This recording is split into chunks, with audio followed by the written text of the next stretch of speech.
Finally, I want to mention the notion of a new language.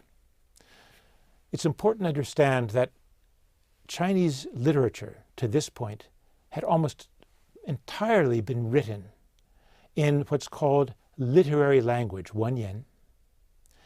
A literary language which was different from the spoken language, or had become different from the spoken language, was much more summary.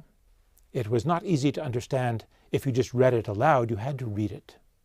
It was composed by people who were very cultured, who knew past literature, and who made you very aware when you read their work that they knew past literature.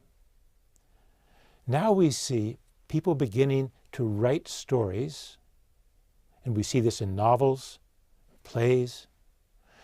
They're beginning to write stories in which characters speak in actual spoken language, or spoken language as the authors construe it.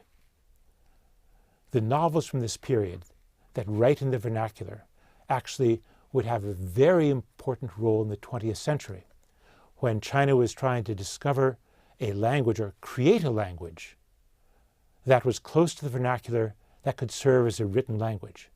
These were the novels they turned back to say, aha, here we have examples of what a written spoken language can be. So the rise of vernacular fiction, the rise of the vernacular story, the rise of vernacular language generally, means that the literature becomes more accessible, more lively, more immediate to the reader. We've included part of one short story to give you a sense of the way in which these conversations and events unfold in the vernacular.